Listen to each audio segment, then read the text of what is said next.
Welcome to Plugged In. I'm Greta Van Susteren. And each week at this time, Plugged In dives into U.S. policy, questioning those who make and shape policy. And you're also going to hear various opinions about that policy. And by being plugged in, you will have the chance to speak up and get involved. We are live on Facebook at Voice of America, and we want your comments and questions. And today we dive into what the United States is calling ethnic cleansing of the Rohingya people in Myanmar. We're going to talk to Reverend Franklin Graham, president of the charity Samaritan's Purse, which has mobilized to help thousands and thousands of refugees who have fled to Bangladesh. And we're also going to examine the arrest and jailing of 2 Reuters journalists in Myanmar. They were arrested while investigating a massacre of Rohingyas in Myanmar. Reuters executive editor Reg Chua joins us later. First, we begin with Myanmar, also known as Burma, oppression of the mostly Muslim Rohingya that has been going on for decades. The latest violence was sparked in August 2017 when Rohingya militants attacked police posts, killing 12 officers in Rakhine State, where most Rohingya live. The response to that attack was overwhelming. Burmese troops and local Buddhist mobs began burning villages, attacking, torturing, and killing Rohingya civilians. More than 650,000 Rohingya fleeing to neighboring Bangladesh. In late December, VOA reporter Steve Sanford went to the teeming refugee camps in Cox's Bazar, Bangladesh. Here in Bangladesh, thousands of female refugees might appear to be coping with conditions in the camps.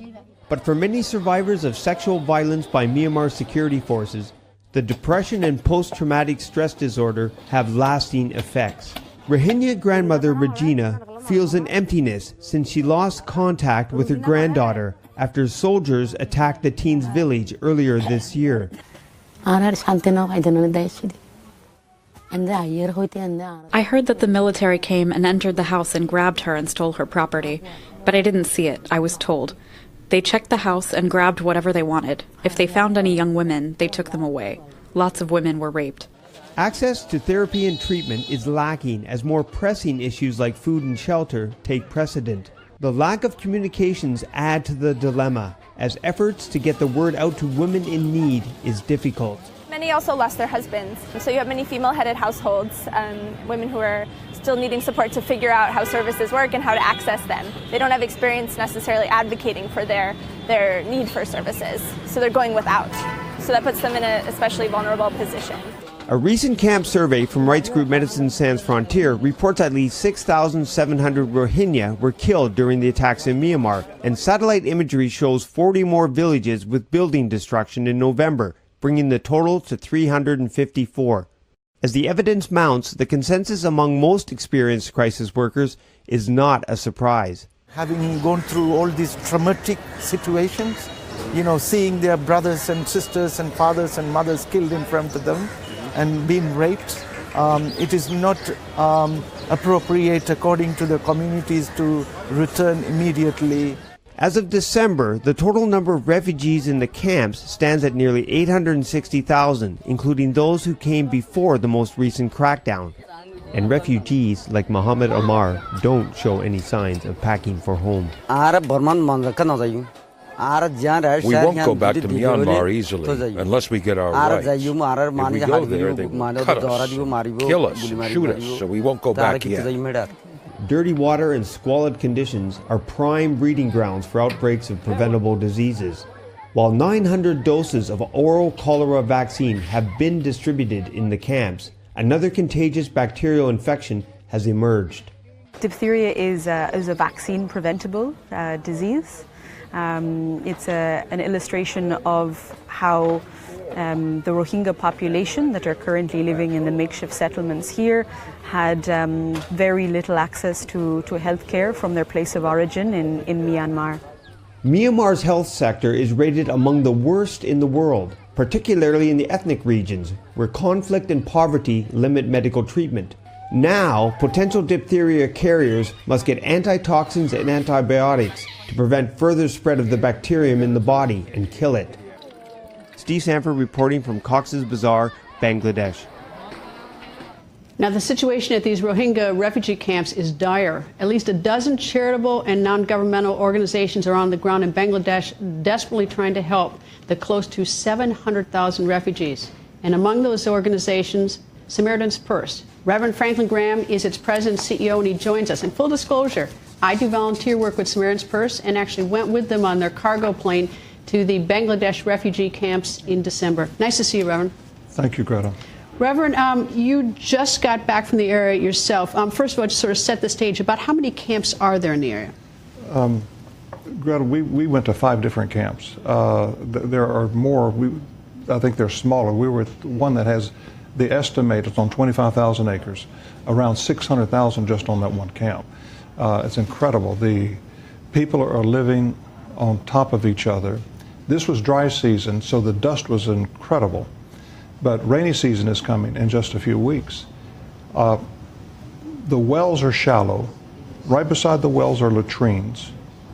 The latrines are shallow. And when the rains come, those latrines are going to overflow and it's going to go right into the water systems. They say right now about 60% of all the water in the camp is already contaminated. And I just cannot imagine what's going to happen in the next few weeks when the rains come. And that's April, is that when the monsoon season starts? And it's going to turn into a mud hole. There's no gravel on the roads. And I don't know, as a matter of fact, most of the camp will be impassable. Yeah, I noticed that in the camp that I was in, it was all dust, and at this point, is that it's sort of hilly a little bit. So I imagine that none of these structures where people are trying to live, I don't know if you want to call them structures, but they're just going to fold on each other with the rain. You're going to see a lot of people are going to die, Greta, not so much from the structures collapsing, but it's going to be the disease that's going to come out of this contaminated water. And of course, the contaminated water leads to cholera, which Samaritan's Purse has done a lot of work with that in Haiti. But you're also there doing the diphtheria outbreak. How extensive is that now? It's much less right now, Greta. The UN has done a very good job in vaccinating the people. We've seen over 1,000 cases. Diphtheria is something that hasn't been seen in this country since probably the late 40s, maybe early 50s. It's been eradicated in the United States, and we all have had inoculations for it. But it's something our doctors haven't seen. And what it is, Greta, it causes the swelling of your airway, and your esophagus gets so swollen it just shuts the air off, and you just suffocate. And you see this a lot in the children, and that's the ones we've treated the most of the children. We're looking at a picture. That's a picture I took on my trip. Now, I don't know what happened to that young boy, but we were guessing or surmising that it was a machete. It was, because that's been, so many of these people have fled with the Myanmar military and even some Buddhist civilians chasing them with machetes. Yes. We saw a number of cases that come into the diphtheria for treatment. And these were parents bringing their children in, and these parents, many of them have wounds that they've received. And almost every person that I talk to, Greta, you ask them, how many of you have lost a family member? Everybody raised their hands. And I was talking to maybe a group of about 70 to 100 people, and everybody just raised their hands that they had lost a family member. And then they started telling me, it was my aunt, my mother, my wife, my child. They estimate close to 600, I think about 6,700 people. These are statistics from MSF. That's Médecins Sans Frontières. About 6,700 people died since August fleeing Myanmar. About 700 of those were children that were shot, hacked to death, and just dumped in the river. It's really sad what you see. And you talk to the people in the camps, everybody has lost someone that they love. I heard one story where babies were taken out of mothers and thrown into fires, young children just thrown into fires by the military. Yes, and Greta, it breaks your heart now. I'm a Christian, and Samaritan's Purse is a Christian organization, and these are Muslims. Some people may say, well, why would Christians be helping Muslims? Because God loves all of us. He made us and created us. Samaritan's Purse, we help Muslims, we'll help Buddhists, we'll help Hindus, whatever the case may be. But as a Christian, I want to show God's love to these people. And by loving them and by helping them, we had one man in our diphtheria tent, we were helping him.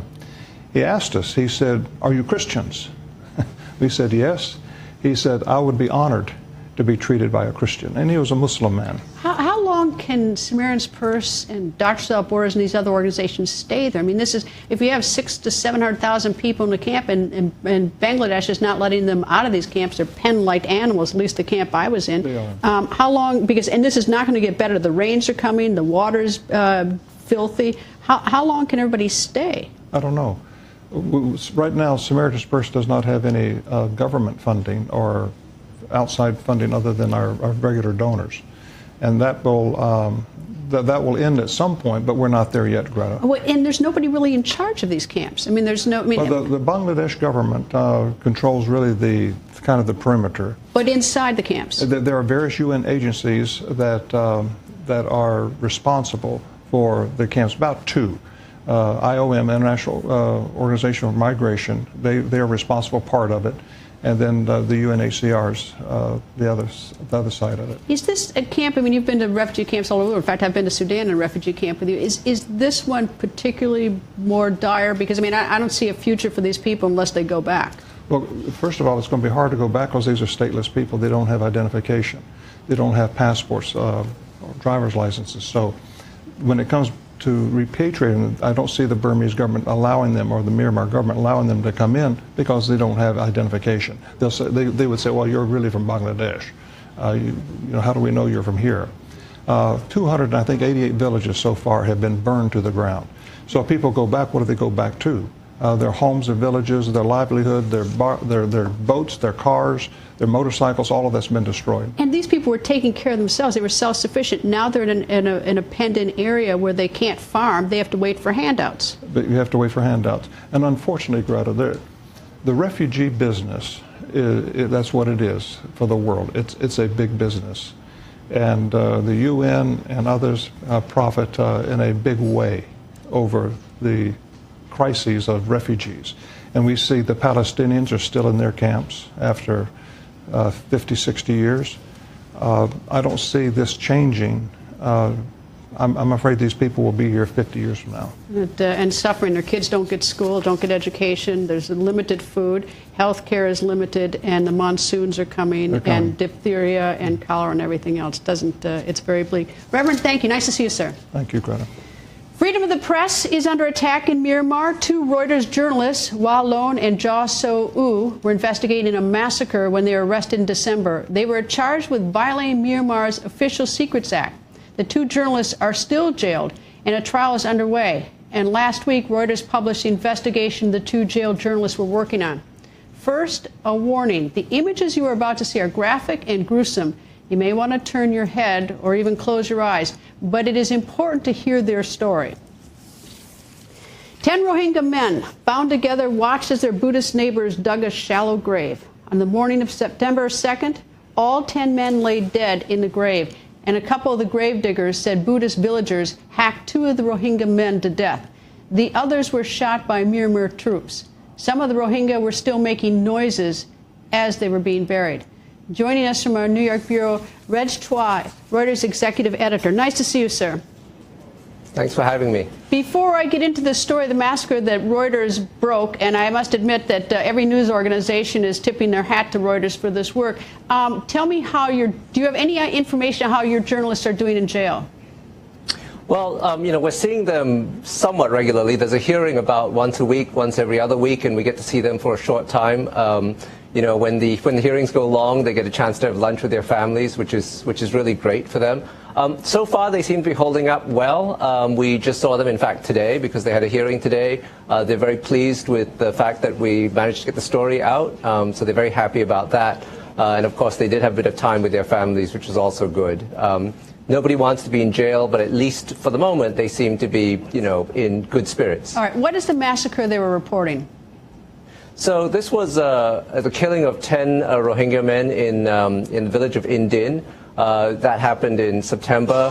What's really interesting about this story is that, while there have been a lot of reports of atrocities and massacres and so on, most of it has come from the victims' families in Bangladesh.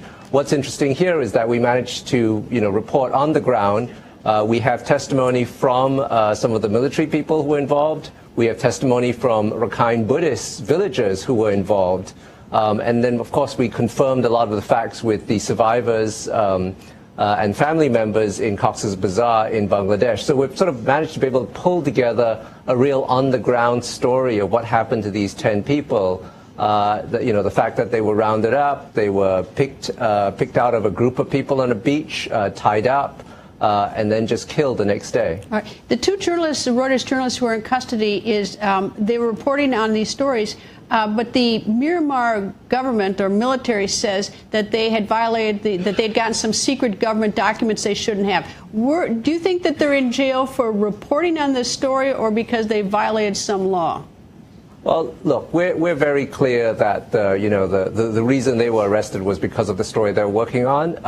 The Official Secrets Act in Myanmar is a very broad colonial-era law that pretty much allows the government to determine that anything is a secret, and then you're guilty, right?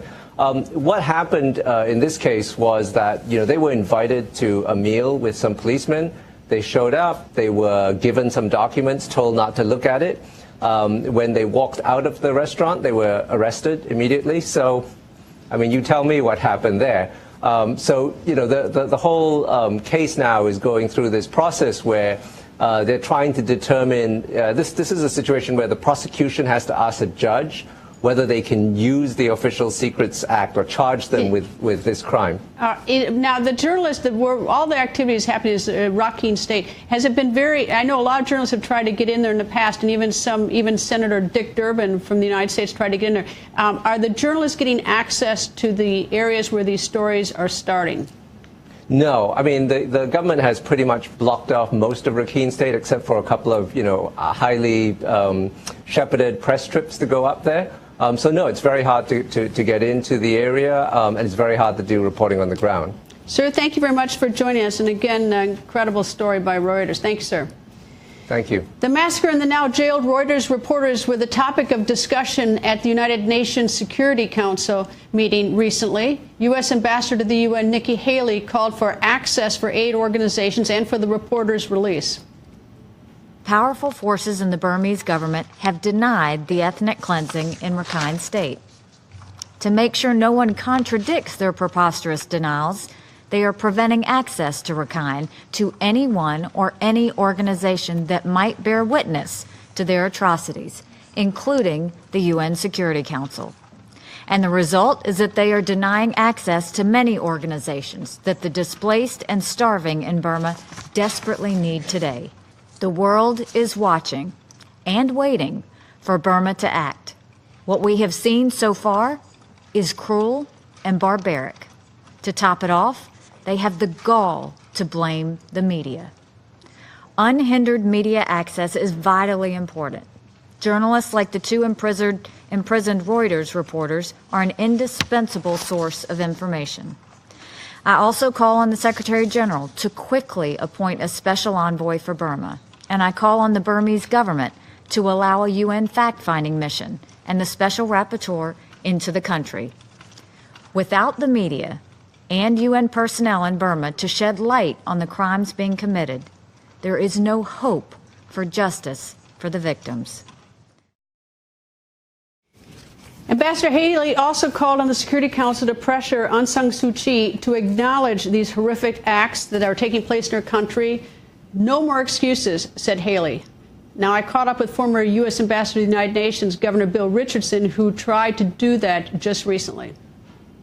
I think she already was upset with me because there'd been a press report that I had asked for a meeting with the Home Minister about the two Reuters reporters. So I walked in the room, shook her hand, and you could tell by her expression she didn't exactly want to see me. It was a very quick handshake. And then when we sat down and started the dialogue, I could tell that she was uncomfortable. I first raised the issue of the mass graves of some of the Rakhine, that there should be an investigation. I then talked about the importance of dealing fairly with the two Reuters reporters. And I thought pretty much that it was not going well. And she literally exploded, interrupting me, telling me that this is not your charter, Bill. This is out of the question. Stay out of those issues. And then right then I knew that my staying on this commission, we were there for some investigative work and reform work, that it wasn't going to work. So it didn't start too well, and that initial encounter also went into a dinner right after where we were kind of trading, not insults, but very negative. I just made a point. Look, I said, we're friends for 30 years. I've always supported you. And here we are in a situation where you don't want frank advice. Friends give frank advice. And she said, well, I don't want bad advice. But what can the United States and other nations do to hold the Myanmar military and Aung San Suu Kyi to account? Well, I'll ask my panelist. Jonah Blank is a senior political scientist at RAND Corporation, former policy director for South and Southeast Asia for the Senate Foreign Relations Committee. And I'm also joined by Tan Lewin, who is here. He's the chief of our Voice of America Burmese service, and he recently was in Myanmar. So let me go first to you, Tan. Ambassador Nikki Haley talks about the importance of freedom of the press, getting the media in there to report on these atrocities and what's going on there. Is there freedom of the press in Myanmar? Yeah, first of all, thanks very much for having me here. I went to Burma just last month to explore the situation over there. But it is indeed, there's a problem. Is access to the ground and access to the information for the fair reporting is a problem. And then it's a kind of a siege mentality, not only of the government and then also the general population. For example, like we met Ministry of Information, Deputy Minister, and he bluntly put it like that kind of a foreign media organizations of having a kind of a sensationalized story and agenda setting is what he put it out. So they are a little bit of more than in that it's a little bit. They are very suspicious of the intentions and the work of the international media organization, especially, and also even also the local media. Also, they are not allowed to go into the ground to investigate or verify the news. Jonah, it's always in all these sort of civil wars, everyone's pointing the finger at everybody else. The Myanmar military and Aung San Suu Kyi are pointing back to August 25th when some rebels, Rohingya rebels, attacked some security posts and about 12 people were killed. And that started this round of going into all these villages and running these Rohingya, hundreds of thousands, actually about almost 1 million out of the area. But the Rohingyas will point back to then something that happened a year earlier, and then they'll point back to the fact that in 1982 there was a constitution passed in which they were made stateless in Myanmar, and thus that they have been pushed out by the people of the military of Myanmar. Everyone's pointing a finger at everybody, but is there a solution? You're absolutely right, Greta, that everybody is finger pointing, but let's be very clear. The responsibility does lie with the military of Myanmar. Yes, there was an attack in August of last year. However, we're talking about one rather small attack, a few even smaller, in the context of nearly 1 million people who have been cast out of their homes, attacked, as the Reuters report makes very clear.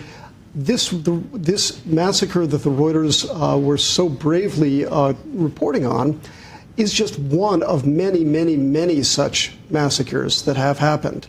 The only thing that's different here is that reporters were able to document it.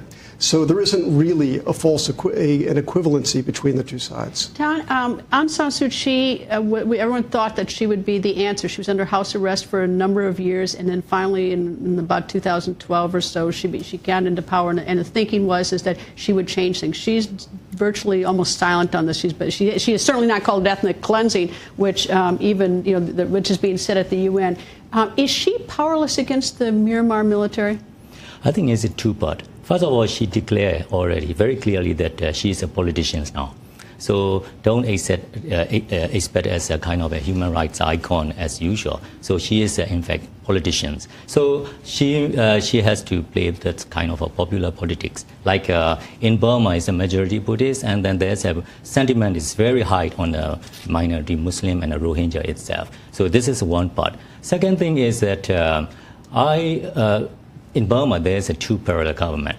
Civilian government led by Aung San Suu Kyi, and another one is very powerful military. So military is controlling the situation in the area very much. So unless Aung San Suu Kyi has a kind of control over that military, So there will be no solutions, and she cannot even guarantee the safety and then a kind of futures of those if there's returnees from the Bangladesh refugee camps. Jonah, one of the solutions is to let the Rohingyas go back into Myanmar, this repatriation. But the problem is that even if they are let back into the area, they're still non-citizens or non-entities, and there's no guarantee they're going to get their property back. In some instances, they have to show that they even had the property, but all their documents have been burned and everything. Is there any sort of solution on the horizon that you can think of? Well, you're right, Greta. The only lasting solution is for them to return to their homes, because as Reverend Graham noted in your previous segment, if they stay in their refugee camps, they could be there for generations. We've seen this before elsewhere in the world. When we talk about the Rohingya, we have to bear in mind these are people whose ancestors have lived in Myanmar for longer than Myanmar has existed as an independent country. So it's not as if they are migrants who have come here. But in order to return to their homes, the government of Myanmar has to drastically change its approach, has to grant its citizenship, and has to guarantee them safety. Otherwise, they won't return, and if they were to, we just see even greater tragedy. And Tom, we know that the safety is such a big issue. We had such great hopes when the U.S. lifted the sanctions in other countries in 2012 against Myanmar. We have 30 seconds left. Do you see Myanmar providing safety and guarantees to the Rohingya in the near future? For the moment, no, because of that, Burma is still very much in a denial state, because they cannot deny the evidence that refugees are there, but they deny the root cause of the problem. So since they deny the root cause of the problem, even if there's a returnee, they go home, their safety is not granted. Meanwhile, 700,000 people penned with cholera, water problems, and everything else in that. Anyway, thank you, gentlemen, both for joining us. Jonah Blank from RAND and Tan Nguyen, who is from VOA's Burmese Services. Thank you both for joining us. Thank you.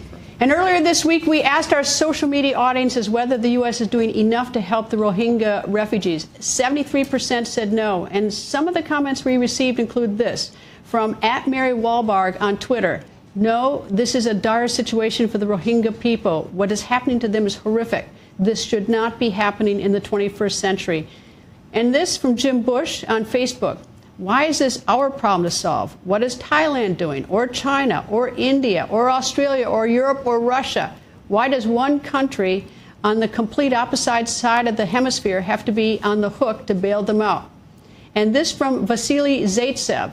About 10,000 Yemeni civilians have been slaughtered by America and Saudi Arabia. No story about this. We'll see you all next week. Thank you for joining us.